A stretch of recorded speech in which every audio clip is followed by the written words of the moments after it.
వృశ్చిక రాశి వారికి విశాఖ నక్షత్రము 4వ పాదము, అనురాధ నక్షత్రం 1, 2, 3, 4 పాదములు, జ్యేష్ఠ నక్షత్రం 1, 2, 3, 4 పాదములు వృశ్చిక రాశి వారికి చెందను. వృశ్చిక రాశి వారు చిన్నతన అనారోగ్యంతో బాధపడతారు. అన్ని విషయాలలో నిశ్చిత అభిప్రాయములు కలవారు. రహస్యములను బయటకు చెప్పరు. మాటలు వేడిగా కఠినముగా ఉండను. మనసు మాత్రం అతి సున్నితమైనది. స్నేహితులంటే అభిమానం ఎక్కువ. శారీరక మానసిక కష్టాలను ఓర్పుతో సహిస్తారు. త్యాగబుద్ధి ఉంటుంది. నిర్మోహమాటంగా తీవ్రంగా విమర్శించడం అలవాటు. ఇతరులపై కక్ష సాధిస్తారు. పరోపకారులు. ధైర్యం కూడా ఎక్కువ. ఆత్మవిశ్వాసము సహనము కలిగి ఉంటారు. డబ్బులు ధారాళంగా ఖర్చు పెడతారు. అభిప్రాయ భేదములు వచ్చినా సర్దుకుపోతారు. మానసికంగా ఎంతో గట్టివారు. వృశ్చిక రాశి వారికి ఈ సంవత్సర ఫలితాలు.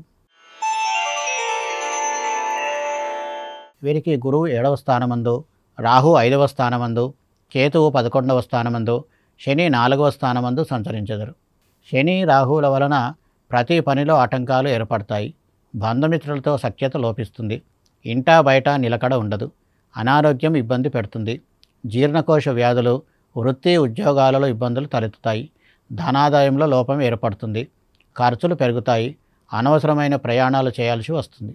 వీరు గురువు కేతువుల గ్రహముల అనుకూలత వలన ఆర్థికాభివృద్ధి బాగుంటుంది. వృత్తి పనుల యందు అనుకూలత. సంకల్పించిన పనులు నెరవేరుతాయి. కుటుంబంలో సౌఖ్యము, ధనధాన్య వృద్ధి కలిగి ఆనందమయ జీవితాన్ని అనుభవిస్తారు.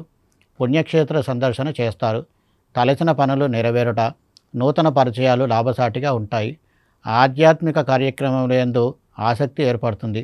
రాజకీయ నాయకులకు విజయం చేకూరుతుంది.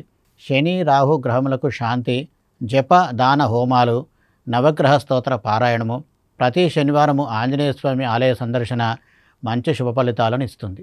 వృశ్చిక రాశి వారు పగడమును, విశాఖ నక్షత్రం వారు పుష్యరాగమును, అనురాధ నక్షత్రం వారు నీలమును, జ్యేష్ఠ నక్షత్రం వారు పచ్చను ధరించిన శుభ ఫలితాలను అందుకుంటారు.